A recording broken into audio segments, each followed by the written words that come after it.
Les essentiels du bassin depuis la Maison des Arts de Gujan-Mestras avec les rencontres annuelles des acteurs du tourisme et avec le premier maire adjoint et également le président de Terra Ostra, Xavier Paris. Bonjour. Bonjour Rémi. Alors vous venez de présenter effectivement différentes nouveautés et notamment la création d'un site internet à la fois pour Terra Ostra et pour l'Office du tourisme. Tout à fait. Ça, en fait, c'est un double site. Il y a un portail Terra Ostra qui est un site plutôt institutionnel et qui montre toutes les missions faites par Terra Ostra.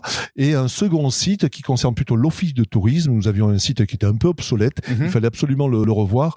Et là, voilà, on a quelque chose de très interactif, de très moderne. Voilà, autre nouveauté, les packs partenariats avec 3 packs différents. Oui, notre idée, c'était vraiment on a beaucoup de partenaires, mais de formaliser ce partenariat. Donc, on a créé 3 types de packs, un pack visibilité, confort et premium.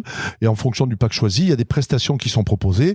Les partenaires apparaissent dans le guide, ils apparaissent sur nos réseaux sociaux, ils peuvent avoir une vidéo qui présente leur entreprise. Et c'est quelque chose qui marche bien parce qu'on a plus de 110 partenaires, près de 120 partenaires même, qui ont signé un pack partenaire avec Terra Ostra. Et vous avez également présenté un guide touristique qui va être édité à 16 000 exemplaires. 16 000 exemplaires, oui. Alors ça, c'est un guide annuel qui est réédité donc à chaque saison touristique et qui présente toute l'offre touristique proposée par Gujan-Mestras. Gujan-Mestras étant classé station de tourisme.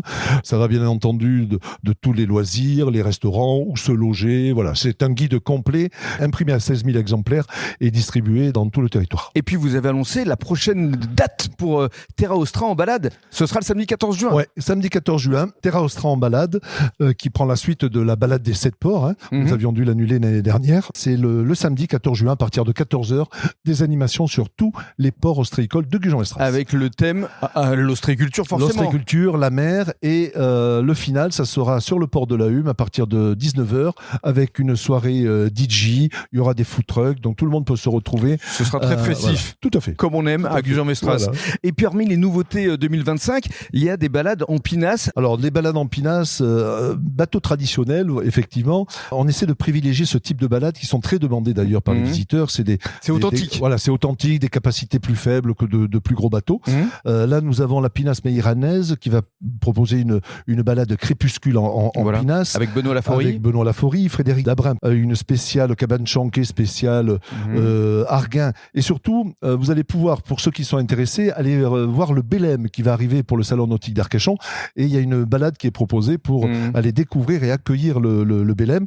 Vous avez Thierry Gaud également qui fait Arcaféré, qui fait des balades sur le bassin. Voilà, ce sont des nouveautés. Tout se fait au départ du port de la Hume. Voilà, et toujours les visites guidées d'Olivier Narp avec la nouveauté la Hume au temps des vacances. Christiane Mouls également qui est présente. Voilà, et qui anime une visite à la forêt enchantée au niveau du parc de la Chêneraie. Absolument. Voilà, donc Gujan-Mestras devient vraiment une destination touristique importante, voire prépondérante pour le bassin d'Arcachon. Ah oui, vraiment, Gujan-Mestras, c'est une destination touristique, bien entendu, et on essaie de se différencier de nos communes voisines avec beaucoup d'authenticité, en mettant l'accent sur ce qui fait la richesse de Gujan-Mestras, l'ostréiculture, sa façade maritime et ses ports. Merci beaucoup Xavier. Merci Rémi.